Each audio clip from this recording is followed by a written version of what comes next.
இன்னைக்கு ஆடி 3வது வெள்ளி. எப்பவுமே சக்கரை பொங்கல் பண்றோம். இன்னைக்கு கருப்பு கவுனி அரிசி வச்சு சக்கரை பொங்கல் பண்ணலாம் அப்படின்னு சொல்லிட்டு பண்ணி அம்பாளுக்கு நைவேத்தியம் பண்ணியாச்சு. இதுக்கு 1 கப் அளவு கருப்பு கவுனி அரிசி எடுத்து தண்ணீல நல்லா அலசிட்டு, இதோட 4 கப்பு தண்ணி சேர்த்து 1 மணி நேரம் ஊற வச்சுட்டு, ஒரு 10, 15 விசில் போட்டு நல்லா வேக வச்சு எடுத்துக்கணும். அரிசிய அலசிட்டு ஊற வைக்கும்போது இந்த மாதிரி கலர் தண்ணி வரும். அதில அப்படியே சமைச்சுக்கலாம். அத நம்ம கீழ ஊத்தாம. எந்த கப்ல அரிசி அளவு எடுத்தோமோ, அதே கப்ல 1 கப் அளவு வெல்லம் எடுத்து கொஞ்சமா தண்ணி விட்டு நல்லா உருக்கி வடிகட்டி எடுத்துக்கணும். இப்போ விசில் போயிட்டு நல்லா வெந்திருக்கு. இதோட நம்ம உருக்கி வச்சிருக்க வெள்ள பாகையும் சேர்த்துக்கணும். கொஞ்சமா உப்பு சேர்த்துக்கணும். எந்த ஸ்வீட் செஞ்சாலும் கொஞ்சம் உப்பு சேர்க்கணும். கொஞ்சம் ஏலக்காய் பொடி சேர்த்து நல்லா கலந்து விட்டுருங்க.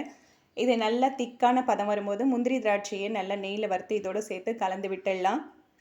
இது இந்த மாதிரி இலகுவா இருக்கும்போதே அடுப்பை ஆஃப் பண்ணிடணும். ஆறின உடனே நல்லா திக்கா வந்துடும். டேஸ்ட்டும் சூப்பரா இருக்கும். எப்பவுமே வெள்ளிக்கிழமைகள்ல சக்கரை பொங்கல் தான் செஞ்சு நைவேத்தியம் பண்ணுவோம். இன்னைக்கு நான் இந்த கருப்பு கவுனி அரிசி வச்சு சக்கரை பொங்கல் பண்ணியிருக்கேன்.